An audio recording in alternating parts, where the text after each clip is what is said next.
Retour sur le plateau de Zoom Commune, ici à Buchères, dans la salle des fêtes, pour évoquer la vie de la commune. On a vu son passé lourd, on a vu qu'on s'en est remis, qu'on essaie de l'intégrer, de se souvenir, de ne pas oublier. On reste dans le domaine, on a parlé de la chapelle tout à l'heure, on reste dans le domaine spirituel avec vous, le père Alain Kabamba. Bonsoir. Bonsoir. Vous êtes le curé de Buchères, vous êtes basé, je crois, à Saint-Julien, mais vous êtes le curé de la commune, enfin du secteur, on va dire.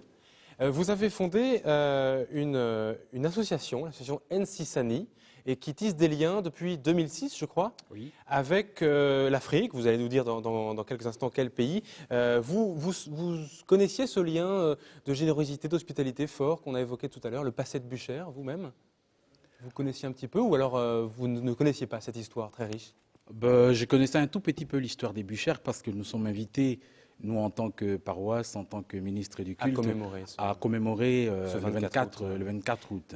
Alors l'association donc à laquelle vous participez, Nsisani, c'est une association qui existe depuis donc 3 ans. Elle tisse des liens entre Buchères et quel pays, quelle ville précisément d'Afrique?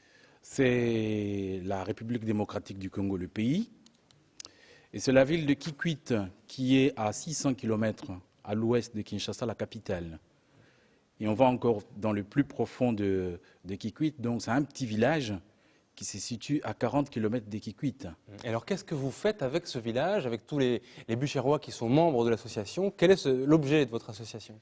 L'objet de notre association, c'est d'abord une prise de conscience des conditions de vie, notamment des jeunes, des enfants. Et on est plus centré sur les conditions d'études, sur l'école, comment l'éducation est donnée, là, en fait, dans cette contrée et plus généralement dans ce pays qui est plongé depuis une guerre civile terrible depuis 1996. Donc vous apportez de l'aide pour les élèves qu'on voit, là c'est des photos que vous nous avez apportées. Combien de membres aujourd'hui pour Nsisani, l'association?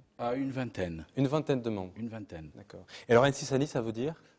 Nsisani veut dire entraide. Entraide. Ouais. Philippe Julliard, je me tourne vers vous pour ce lien entre la vie associative et la commune. C'est une fierté des associations comme celle-là, celle du Père Kabamba, des gens qui comme ça tissent des liens entre Buchères et puis l'extérieur. Oui, je pense que pour une commune de notre taille, nous avons quand même un peu plus de 22 associations, donc dans des domaines très variés, tout ce qui est un peu au domaine du sport, la culture et donc la Croix-Blanche ou l'association du Père sont toujours des associations très intéressantes puisqu'elles développent autre chose que simplement une pratique et un passe-temps. Père Kabamba, vous êtes d'ailleurs venu avec la trésorière de l'association qui est derrière vous. C'est facile d'attirer des membres, de faire parler de l'association comme celle-là à Buchères, de solliciter les gens qui vivent dans cette commune? Oui, l'idée même de cette association est née au cœur même d'une activité caritative. Ce sont des catéchistes en 2006 qui ont voulu mener une action des carèmes, c'est-à-dire des actes de solidarité, de partage avec les plus démunis. Voilà que, justement, Bernadette Soroka, qui est derrière moi, était responsable des catés.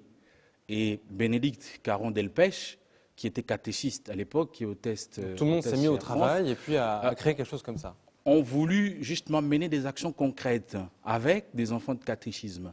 Et ces enfants ont été sensibles lorsqu'ils ont appris les conditions dans lesquelles leurs frères et sœurs d'Afrique étudiaient. Ils ont fait une opération qu'ils ont appelée un stylo à 1 euro. Et aujourd'hui, ça perdure et on peut dire que l'association se porte plutôt bien. Voilà. Merci beaucoup, Père Kabamba. Tout ça nous amène à l'actualité de Buchères, qui est très riche. On va parler notamment du domaine économique. Avec nous, il est resté silencieux jusqu'à maintenant. Guy Creil, bonsoir. Bonsoir. Vous êtes, on va dire, vous faites partie des murs. Ça, c'est le maire qui le dit. Enfin, vous êtes un des plus anciens chefs d'entreprise de la commune. On va voir tout de suite en images pourquoi vous êtes installé à Buchères. C'était en 1983 et c'est Annabelle Millet et qui nous raconte votre histoire. Elle vous a interviewé chez vous à l'hôtel Campanile. On regarde. Pourquoi je suis venu m'installer à Buchères? Eh bien tout simplement parce que nous exploitions les marques Mercedes, la marque Mercedes en véhicules industriels et voitures particulières dans 3 garages.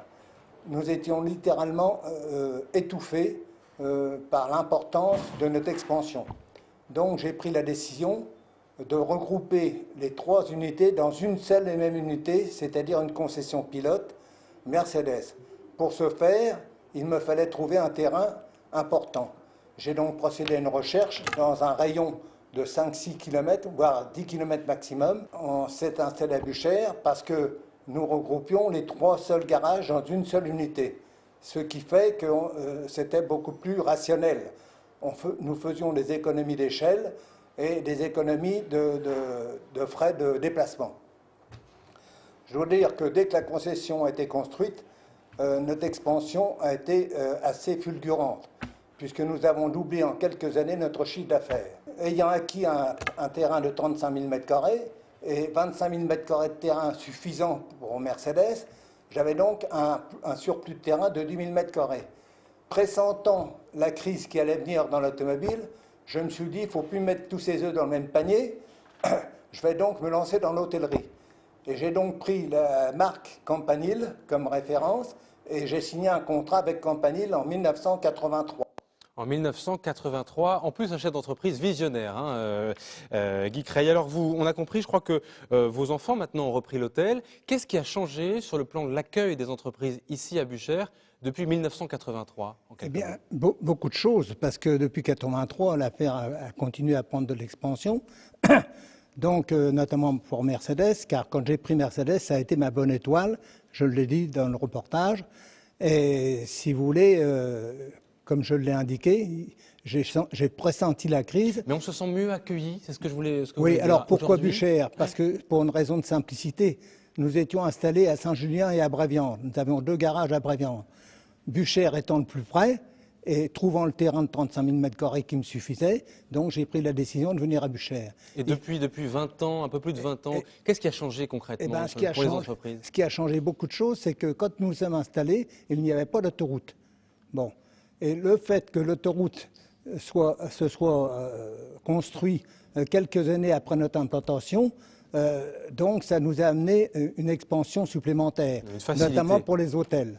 On comprend ça. Ouais. Bon, et je dois dire que pourquoi Buchères? Parce que j'ai toujours entretenu d'excellentes relations avec les municipalités précédentes, qui se sont succédées, comme avec celle présente.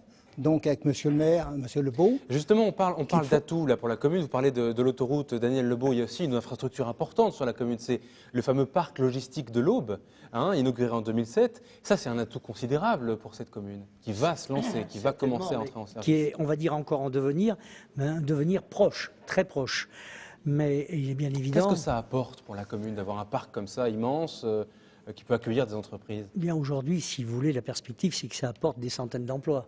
Je ne veux pas habituer à donner des chiffres sans précision comme ça, mais ça veut dire une activité. Et toute activité génère, effectivement, du travail en hôtellerie, du travail en restauration, de la vie aussi, et de l'implantation d'habitants, ce qui n'est pas négligeable. Donc un développement des associations, on est déjà en train de réfléchir au niveau communal, vous ne m'avez pas posé la question mais je vais le dire, à peut-être avant la fin du mandat d'envisager de construire peut-être de nouveaux groupes scolaires. Un groupe scolaire. Ah bah oui, les maisons, on va évoquer Philippe en parlera, les projets, effectivement. Donc si vous voulez, voilà ce qu'apporte une réalisation comme celle-ci qui a été financée, je me permets de le dire et de le répéter, à 100% par le Conseil général. Philippe Julliard, on a parlé de la vie des entreprises, on va maintenant s'intéresser au projet. Est-ce qu'il y a des projets forts qui vont voir le jour dans les années, dans les mois qui viennent ici à Buchères? Et quels sont-ils les plus importants?